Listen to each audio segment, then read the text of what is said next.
È il 16 novembre 1992, a Roma vennero i Metallica, suonarono al Palaghiaccio di Marino e nel pomeriggio Lars Ulrich fece e tenne una conferenza stampa. Questa è la registrazione di quell'intervista che è totalmente inedita. Si parte.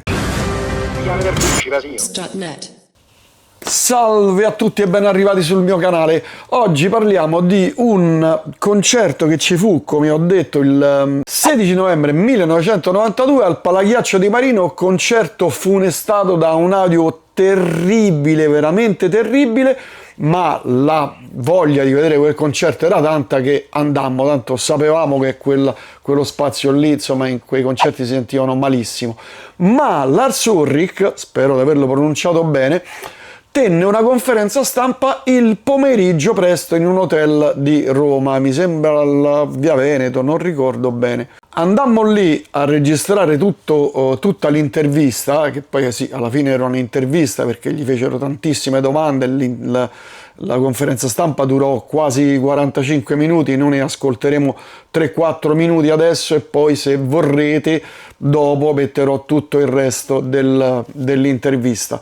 Nel 91 usciva il Black Album dei Metallica, cosiddetto Black Album dei Metallica. Loro per la prima volta mollano Rasmussen, il loro produttore precedente, e chiamano Bob Rock, il quale che cosa fa? Mette insieme tutti quei tasselli che mancavano ai Metallica, quindi sistema un po', assembla, riarrangia, ristruttura e mette ordine a quella montagna di note e di grande musica che stavano per pubblicare. Il disco venne scritto da James Hetfield, praticamente venne scritto da loro due, da Hetfield e da Lars, e fu un disco straordinario, uno dei più bei dischi degli anni 90, di metal degli anni 90, metal per generalizzare. Questi 3-4 minuti di intervista sono interessanti perché lui parla della scena del grunge di Seattle, dice che gli piacciono gli Alice in Chains, non gli piacciono tantissimo i Nirvana, gli piacciono molto i Soundgarden, poi gli viene chiesto cosa ne pensa della scena grindcore, lui insomma parla, dice non la conosco, conosco gli Slayer e pochi altri. Parla anche del tour, loro erano in tour da 1 anno e mezzo e dovevano fare ancora quasi un anno di tour, quindi fu un tour di 2 anni e più, quindi un tour lunghissimo come sono soliti fare queste band che muovono montagne di amplificatori, di roba eccetera, quindi quando si mettono in tour non si fermano più.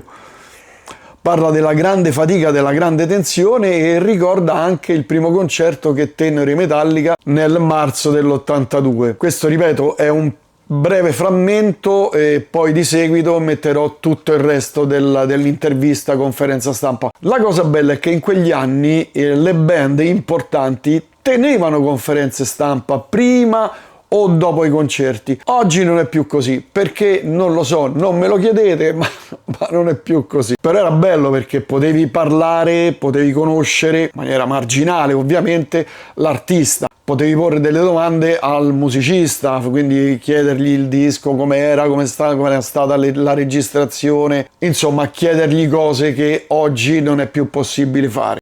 Intervista inedita, quindi mai pubblicata, dove tra l'altro il batterista danese svela un sacco di retroscena sul Black Album, sulla band, ci sono un sacco di curiosità. In pratica lui è stato veramente un fiume in piena, a parte che si soffiava il naso continuamente così, però è stato davvero un fiume in piena. Quindi ascoltatela perché è davvero molto molto interessante, e poi c'è questa sorpresina finale, magari skippate verso la fine.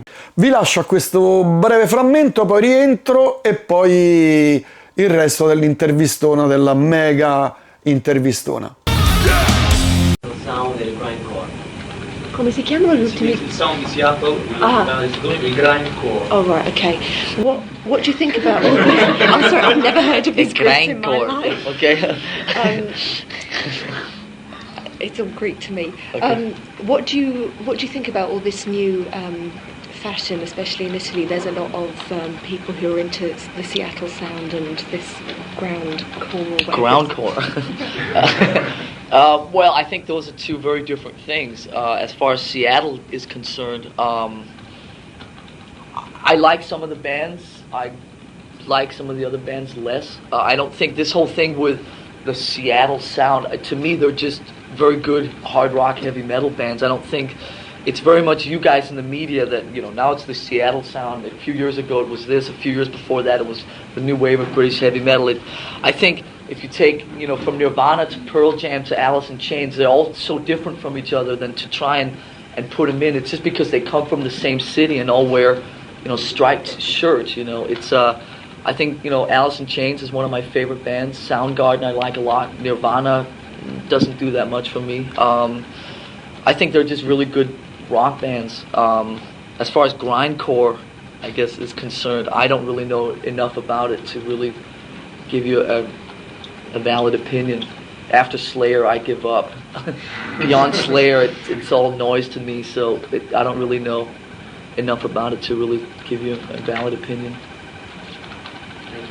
Do you remember the first time you went on a stage and how your emotion was changed now? Yeah, I can remember clearly. It was the first time was in March of 1982. It was a place called Radio City. It was in Los Angeles. It was me and James and Dave Mustaine and a guy named Ron on bass. And I was very nervous. And about 2,000 shows later, I'm probably not so much nervous, but more anxious, if you know the difference.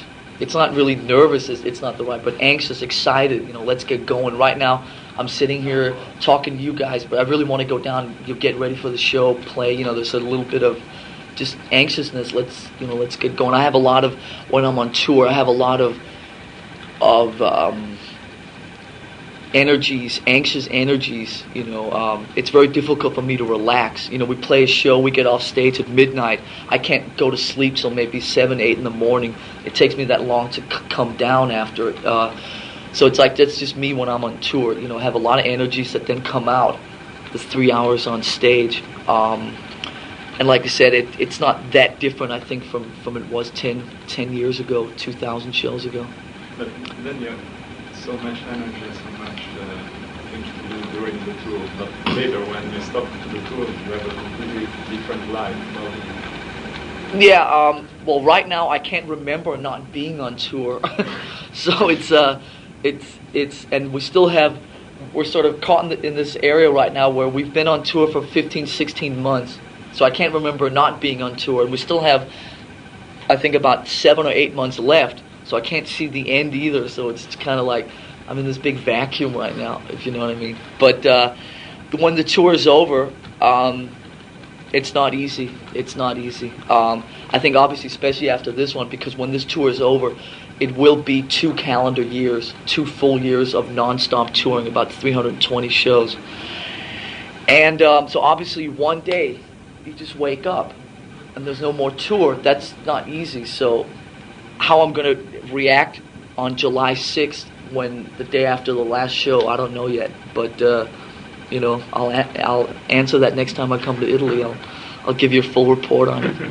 Because I think every time it's different. In 1989, when the tour ended, like I said, the tour was only a year and 3-4 months. Now it's 2 years, and it's at a different level now, and so on. So we'll see what happens. We'll see what happens. Thank you so much.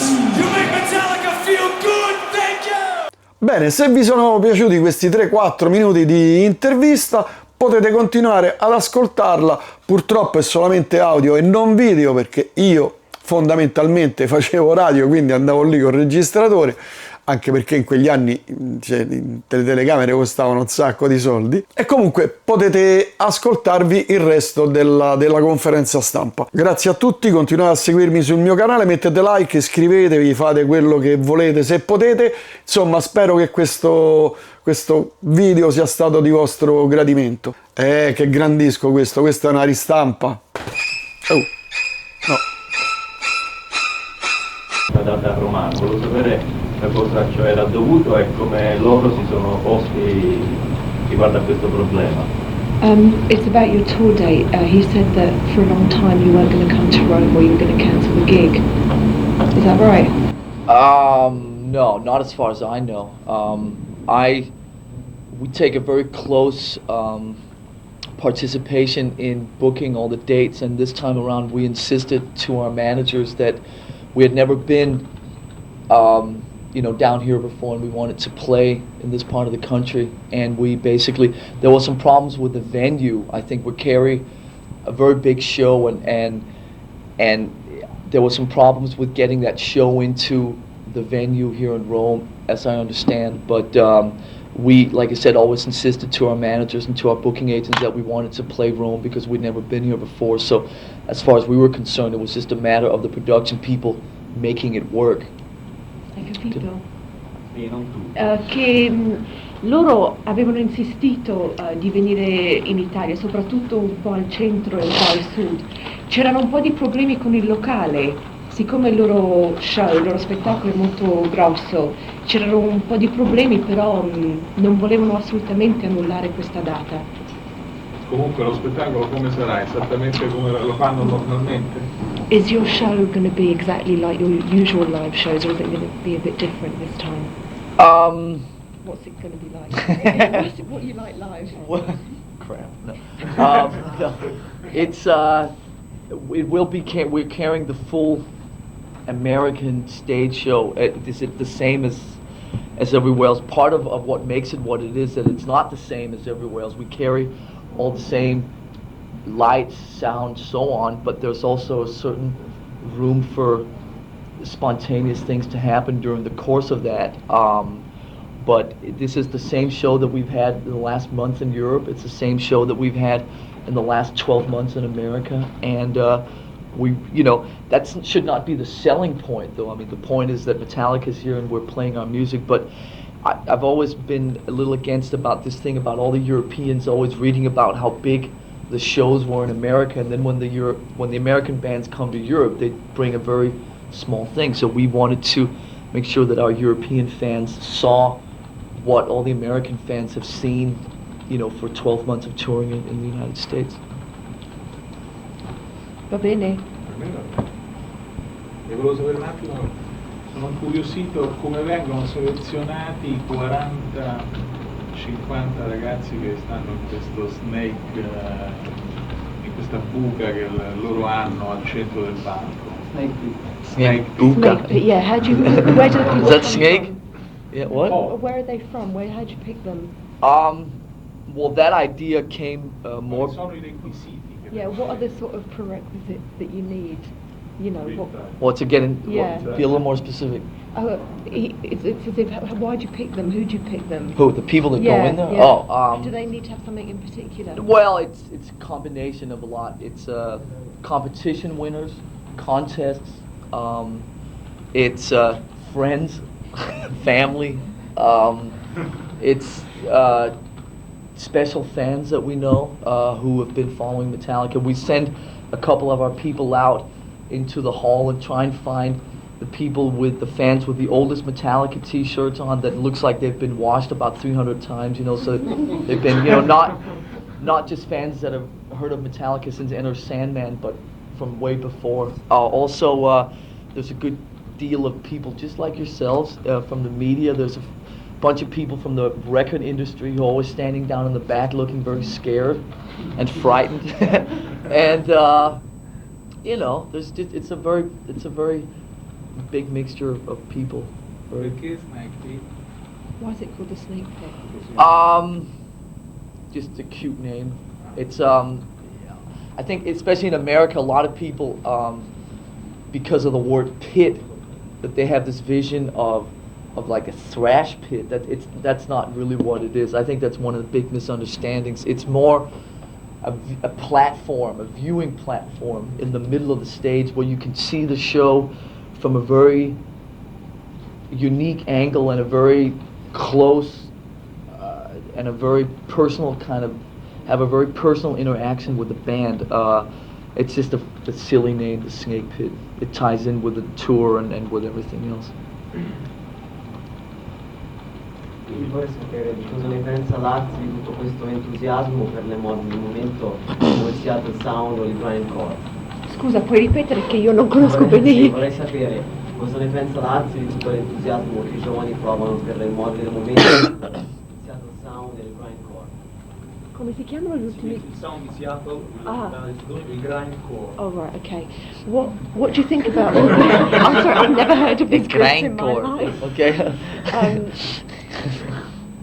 It's all Greek to me. Okay. What do you think about all this new fashion, especially in Italy? There's a lot of people who are into the Seattle sound and this Groundcore.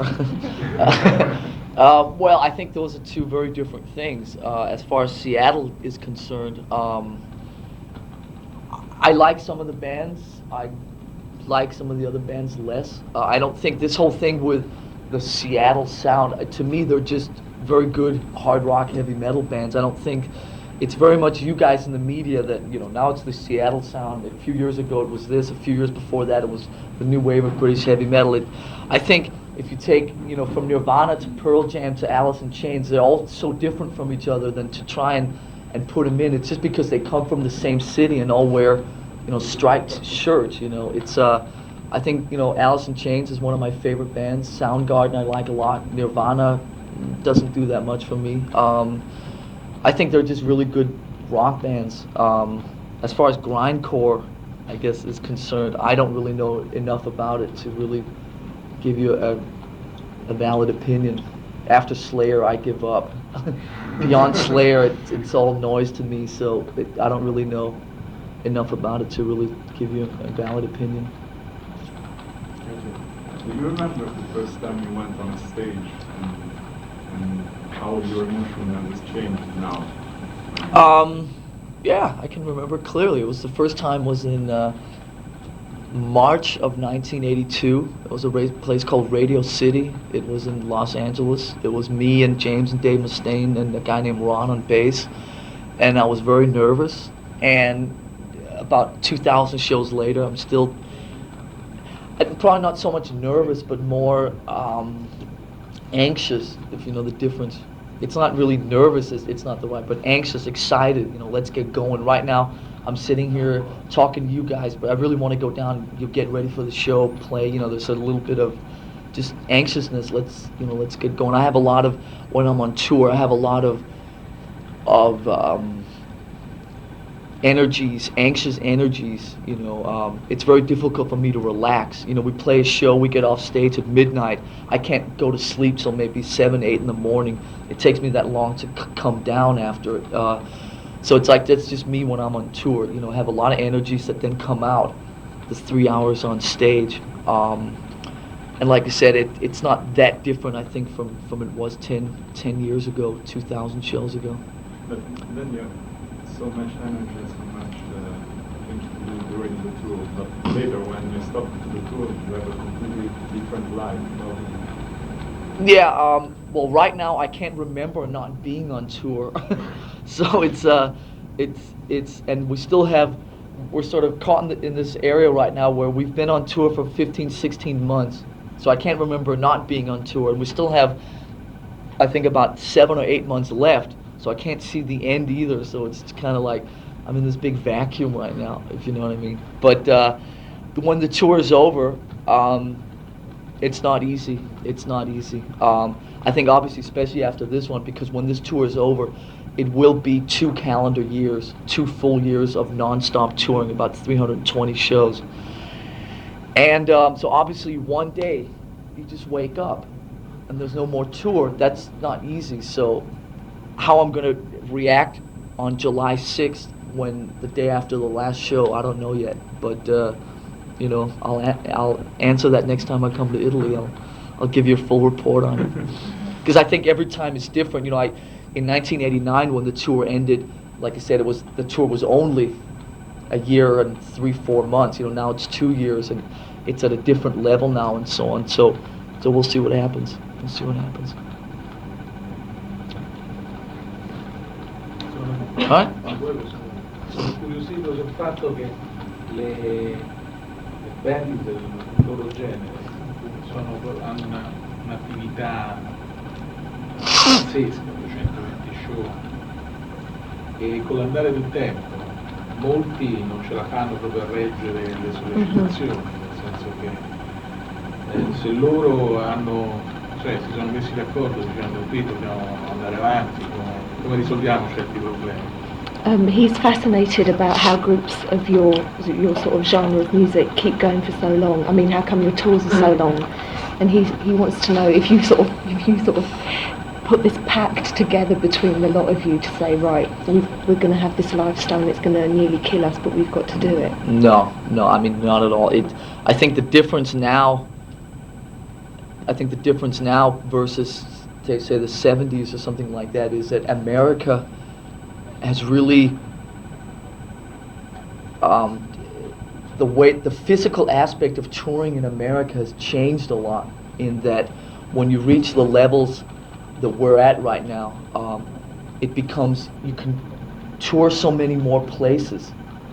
In Europe, it's 1992, 6-7 weeks. In 1985 for us, it was also 6-7 weeks. Do you know what I mean? So the amount of cities that you play in Europe, it's pretty much the same. In America in 1985, we maybe played 50 cities. In 1992, we played 200.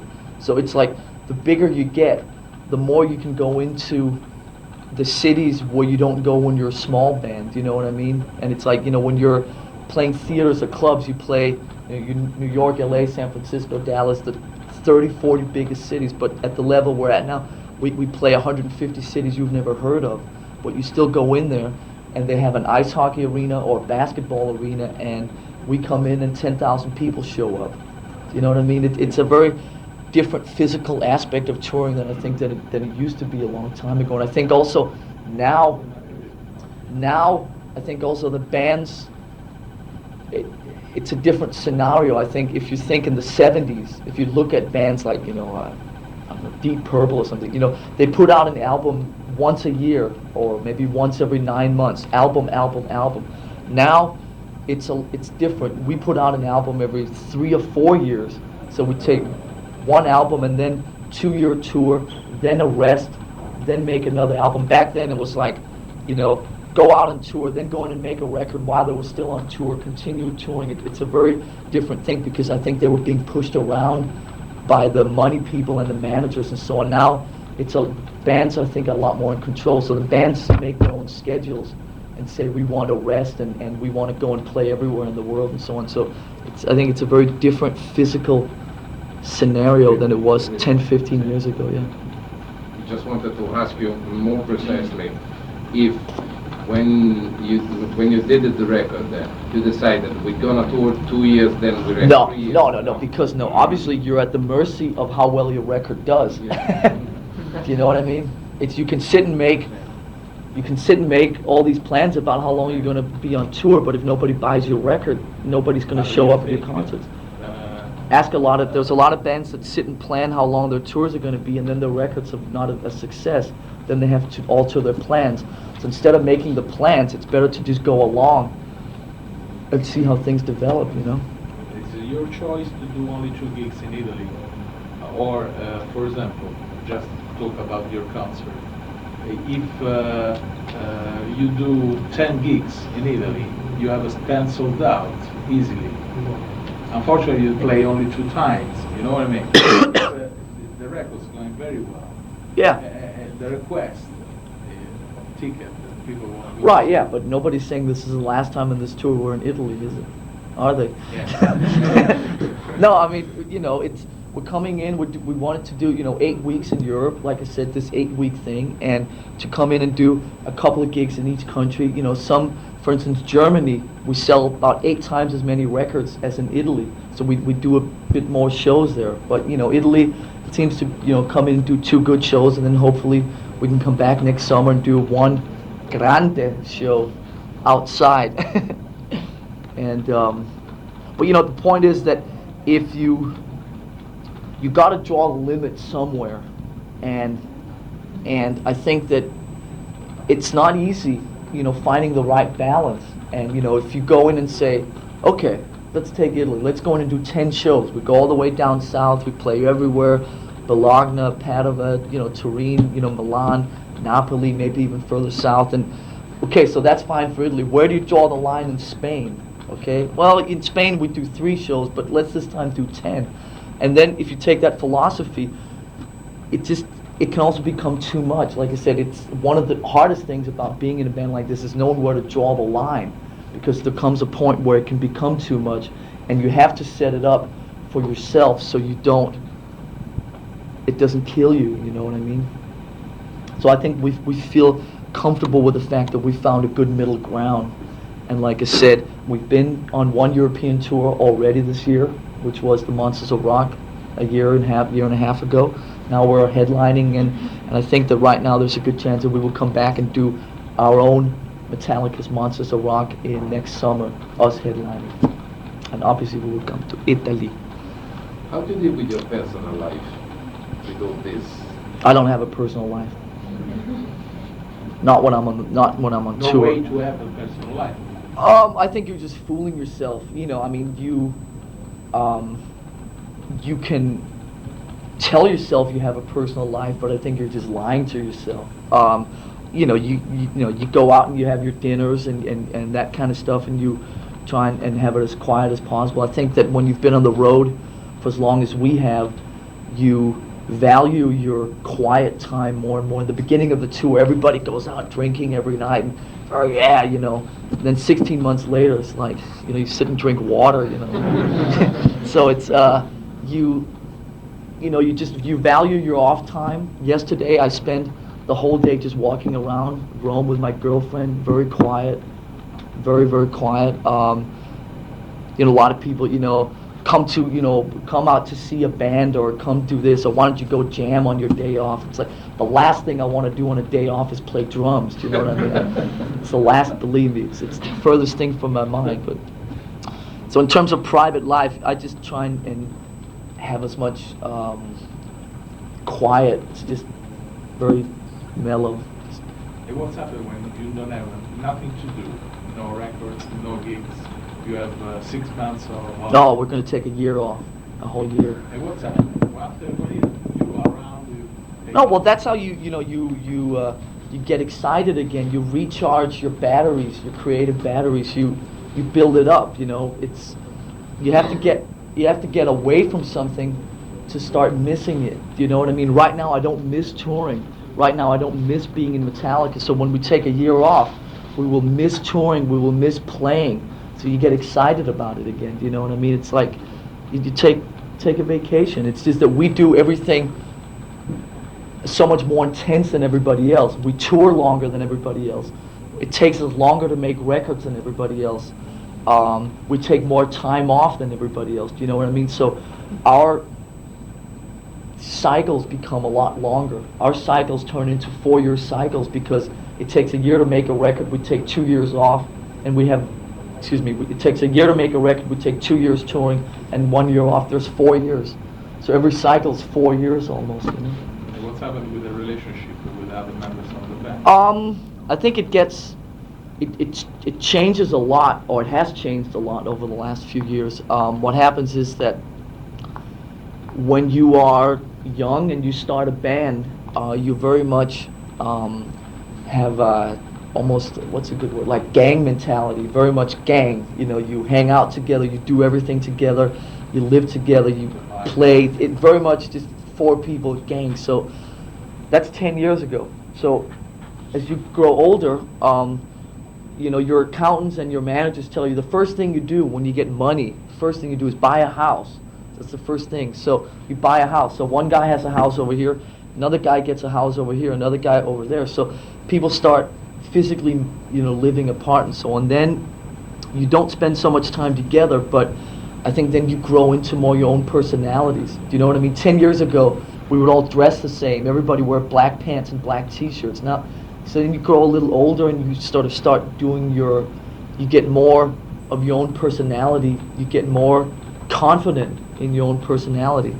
And then what happens, this is the tricky part, is that if the band relationship can survive that, then I think you really have something strong. And we have, so for us that happened in like 86, 87, 88, and we survived that. So now we have something much stronger, which is that we have 4 very different people from each other, but we have a lot more respect for each other and a lot more understanding of the other people's needs. Instead of trying to make a unified thing, now we have 4 different people that make this work and bring different things to it. You know what I mean? Instead of having 4 versions of the same person, we have 4 different people now. Like 4 balls of a company.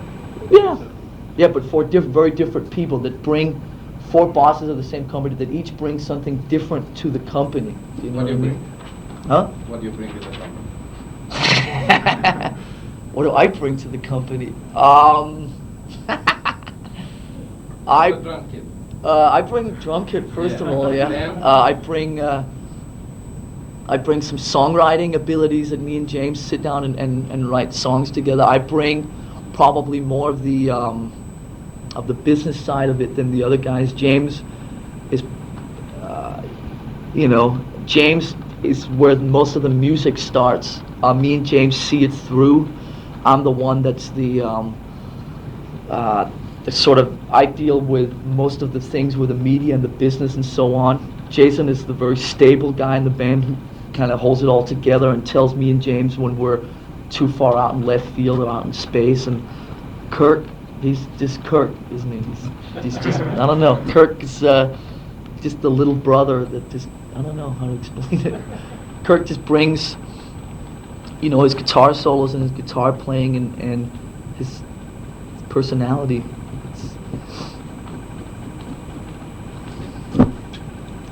There's someone over there who'd like to ask Okay. a question. Io volevo fare 2 domande. La prima, da quando Dave Mustaine se n'è andato dal gruppo, Da quando chi, scusa? Dave Mustaine Can we get this open? se n'è andato dal gruppo, si è sempre parlato di cattivi rapporti tra i Metallica e lui stesso. Volevo sapere quanto questo è stato montato alla stampa e quanto invece sia vera. Poi la seconda Allora, domanda, facciamo la prima.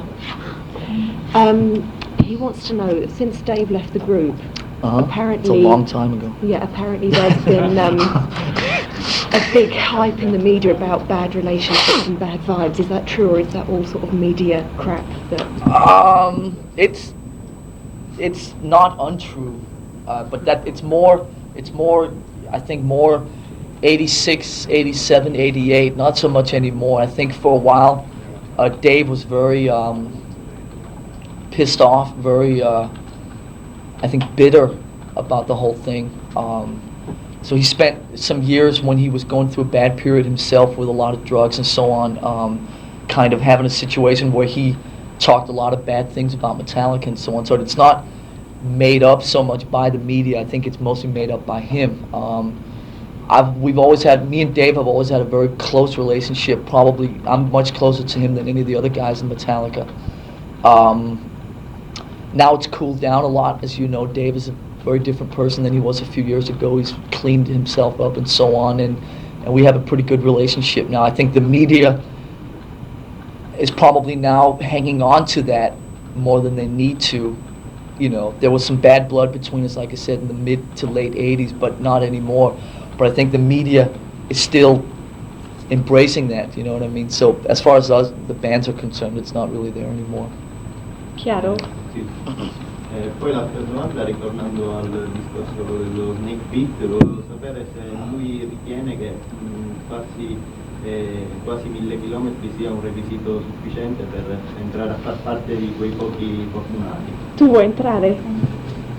He wants to go into the snake pit. Okay. He said, is the fact that I've come like 1,000 kilometers distance to be here enough? Tell him this is the world's smallest violin. Oh. No, what was the question? He said, is the fact that I've come 1,000 kilometers to be here enough of a, enough Well, of a good... Roberto's your man back there in the corner. Talk to him. See him over there? Yeah. Devi chiedere a Roberto se ti lascia entrare. Are you more optimist in comparison with the period 83-86? Has something changed, or have you changed?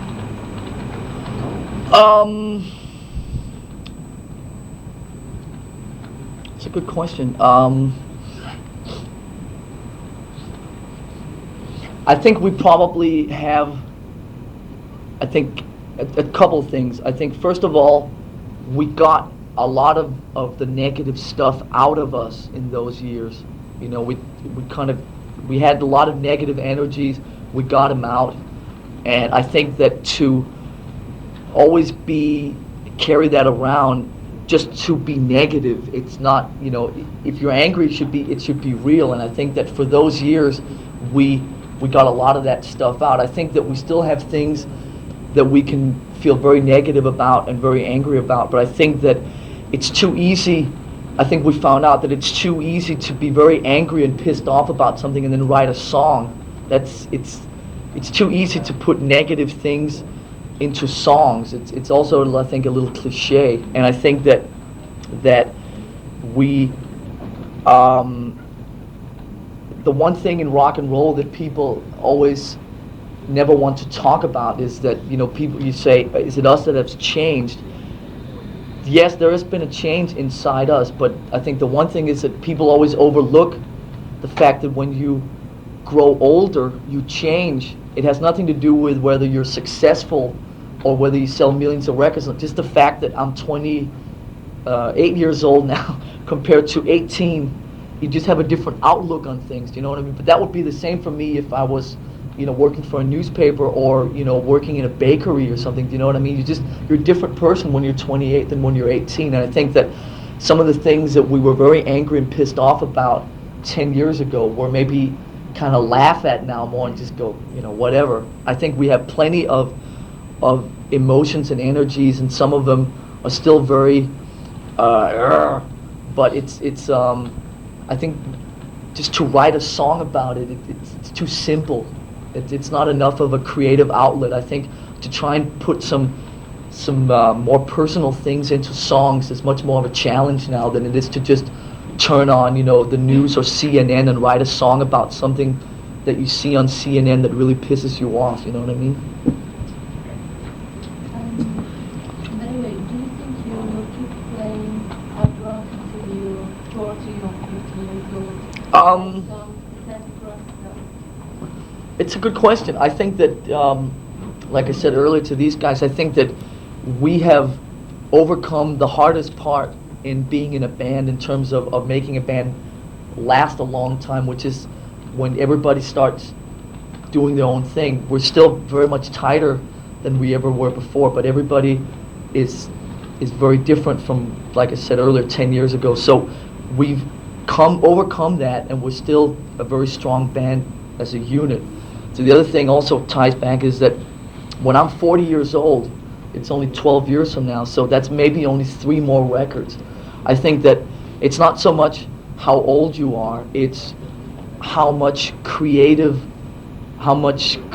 stuff you put out. So if you look at, like I said, these bands that in the 70s would put out, you know, 5 records, they put out 5 records in 5 years and they were gone. If we put out 5 more records, that's, you know, 15, 20 years. Do you know what I mean? So I think a lot of it has to do with how you space it out for yourself. So because of all that, I think that there's a very good chance that that we'll still be around in 10, 15 years, because I think we still have at least 3 or 4 records in us. And like I said, that could be another 15 years. I'll be 43 then. So. Any of you has solo plans? No. Invece quanto la cattiveria, nel senso buono, della loro musica è cambiata adesso, nel senso che poi loro fanno uno spettacolo di grande energia, ma non solo energia, insomma, Menano. E allora di conseguenza, se la cattiveria poi diventa soltanto un fatto di professionalità, perché si conoscono meglio, quindi c'è un grande feeling tra loro, quindi riescono a ricreare un suono, però invece umanamente poi lo vedo insomma, veramente Tranquillo, sì. Right, what he wants to know is, in your music, your now music and your earlier music, there was a lot of sort of angry, negative energy, as you said, that came out. Mm-hmm. Now that you've said in 10 years you've calmed down, you've got it all out of your system, the energy that comes out now when you play, is that purely manufactured? Because, No. or is it, you know, it's still in you? No, then I misunderstood a little bit. I don't think that those energies are still there. They still exist, but it's too easy to, you know, it's too easy to just do this, you know. You take a piece of paper, you go like this.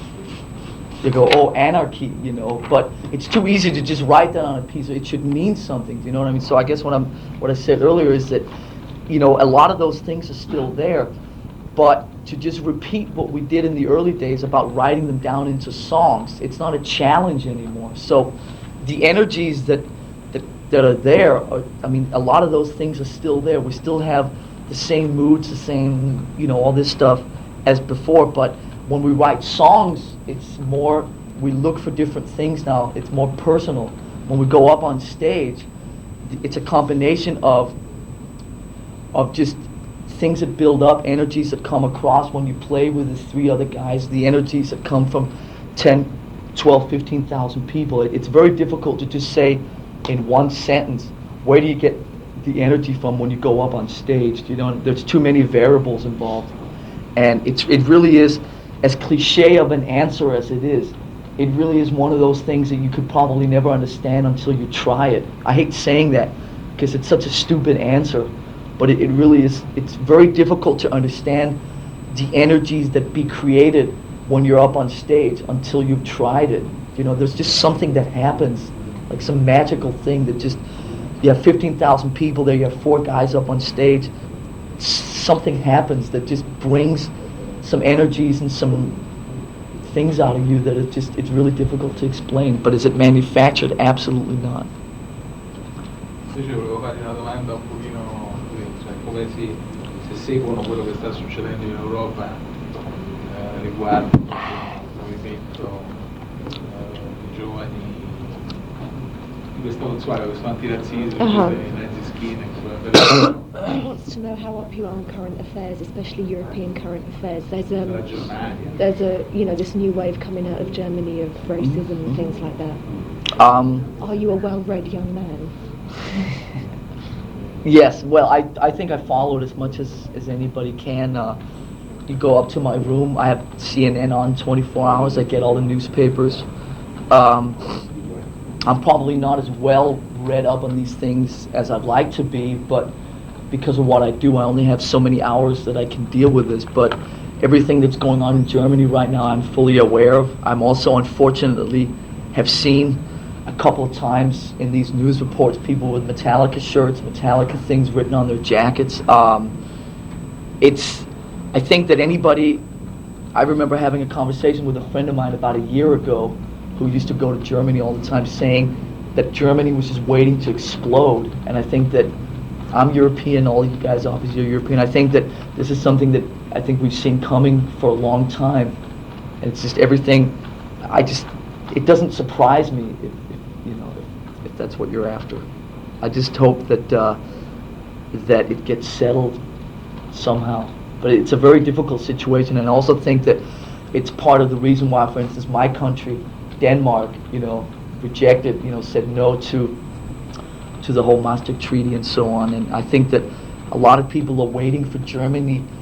Germany is the biggest country, and if the biggest country has so many problems that can blow up at any time, I think a lot of people feel that if Germany is going to be the leader within this treaty, it's very scary that the leader within the treaty does not have its country together and settled, Che reazione ha una sua maglietta, una maglietta dei Metallica indosso a una dischietta, una bella croce avvicinata? What's your reaction when you see one of these sort of Nazi skin people wearing a Metallica t-shirt?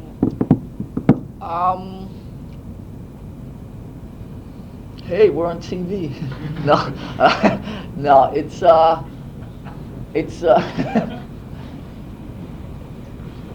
I'd like to tell you that I don't really have a reaction that is probably as much as you would like me to have.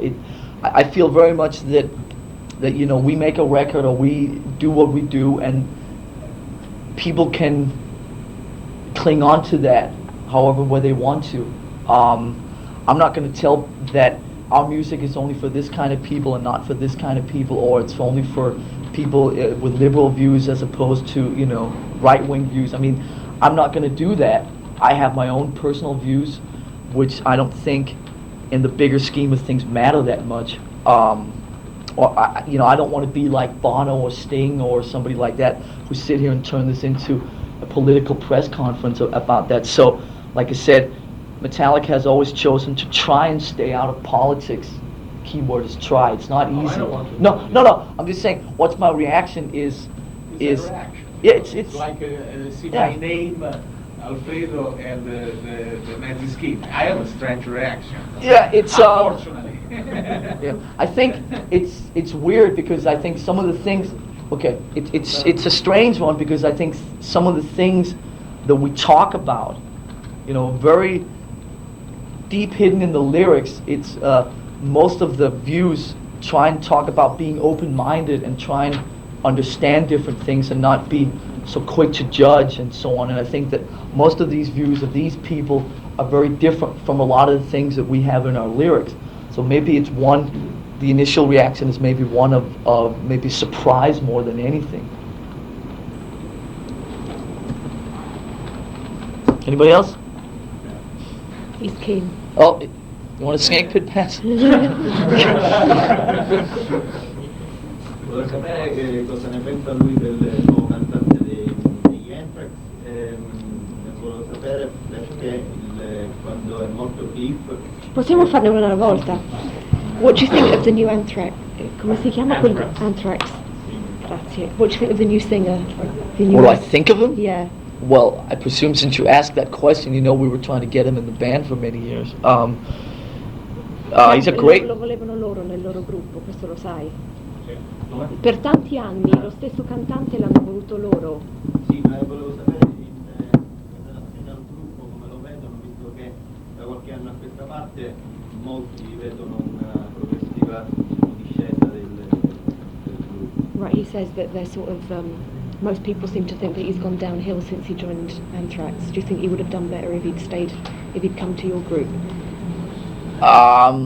Well, first of all, I don't know why people think he's gone downhill since he joined Anthrax because they haven't released anything with him yet. That's what he said. Okay.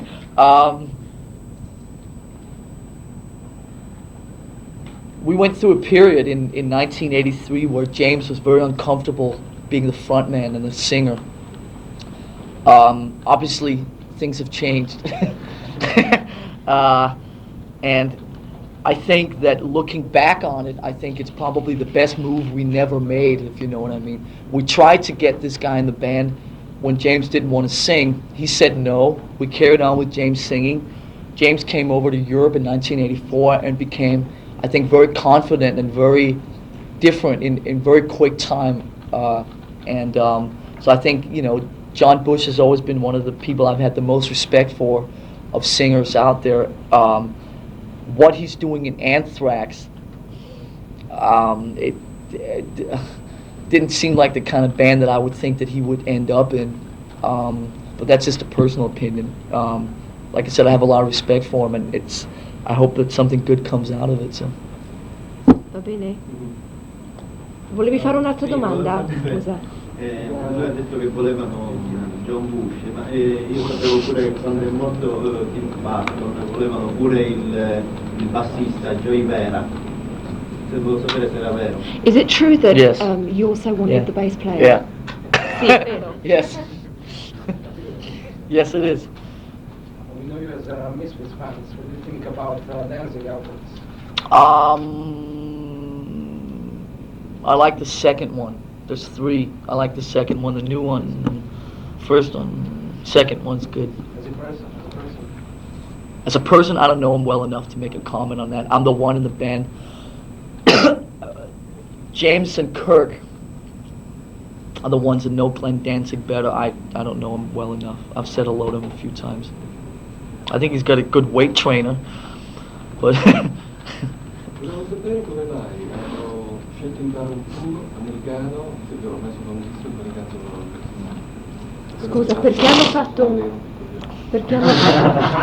Puoi parlare un po' più forte? Volevo sapere, visto che loro adesso sono molto conosciuti. Sì, sì. Come mai hanno deciso di fare questo tour americano con canzoni? Right, okay.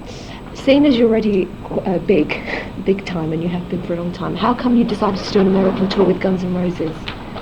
Because us and Guns N' Roses wanted to do something that nobody had ever done before, which was take the 2 biggest bands within a genre of music and go out and tour together. Not Metallica supporting Guns N' Roses, not Guns N' Roses supporting Metallica, but the two biggest bands go out and play together. Each band play 2.5 hours. Each band has full own production. If Axel came on stage, 2.5 hours, if Axel goes on stage. But Axl Rose, he doesn't, I don't think he likes Guns N' Roses. He's trying to be funny, yeah. Right, okay. I think the idea, like I said, was the two bands go out and do something together. And that was, you know, what we did. It was an idea that came about from knowing those guys for many years and having some kind of bond for many years. And it first started out with they would come out and support us back in 1987 when we were bigger and they were just starting out. Then a few years later they became the biggest band in the world, and we talked about us going out and supporting them. Now, at least in America, we're pretty much the same level of success. So we just said, let's go out and play together, you know, co-headlining full on. The only thing was we want to go on before you, because like you say, if Axl Rose decides not to show up, we don't want to sit around and wait for that all fucking day.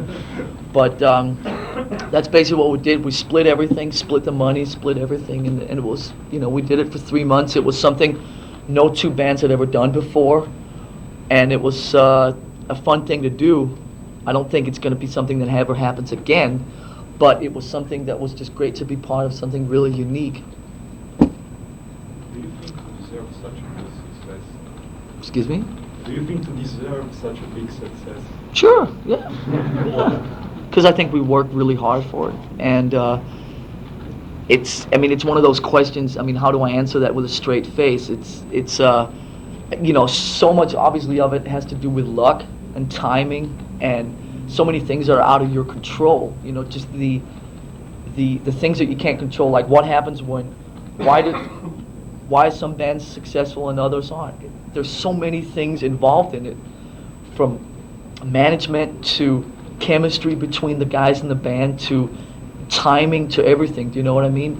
It's so, but the bottom line is that we have worked very hard for it. And I think one of the biggest misconceptions about rock and roll is that it's just sex, drugs, and rock and roll 24 hours a day. It's maybe only 23 hours a day. No, it's you know, it's a big misconception. It's a lot of hard work and a lot of and I'm not saying this to get sympathy or I'm not saying it's not. I mean, it's the greatest thing in the world, but it is a lot of hard work, and I think that most of the bands that are successful deserve it, because I think a lot of people don't understand how much blood, sweat, and tears really goes into it on a daily basis. A distanza di tempo, come si ricordano la loro presenza a Freddie Mercury tribute? Come se la ricordano? Se ci sono provati, cioè. Se gli piace. He just wanted to know about the Freddie Mercury tribute. Did you enjoy it? What did you think of it? Yeah, I enjoyed it very much. We, as you probably know, Metallica never really take part in these kind of things too much. Like I explained to you earlier, we prefer to stay away from political things and benefits and so on. I think a lot of times those things can take on a kind of a self-promoting thing instead of being a real beneficial thing. But we have so much respect for the people in Queen, so much respect for their music, and I think if there's one that I think that is really misunderstood in the rock and roll, it is AIDS. I think a lot of people in the rock and roll community still don't take AIDS very seriously. And I think that I wasn't there to try and get people to wear a rubber or to take AIDS more seriously, but I was there. If one good thing came out of that, it was that one more person just got more information about it so they could make up their own opinion. Do you know what I mean?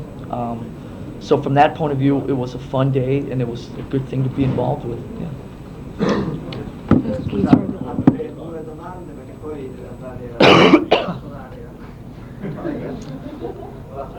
Album dopo album, la critica su tutti noi abbiamo sempre pensato che fosse impossibile fare di meglio. Così anche dopo questo ultimo album. Loro cosa pensano? Right. he's a big fan. He said, Who is he? he said every album you do, the critics, him for example, thinks, God, this is brilliant. They can't do a better one than this.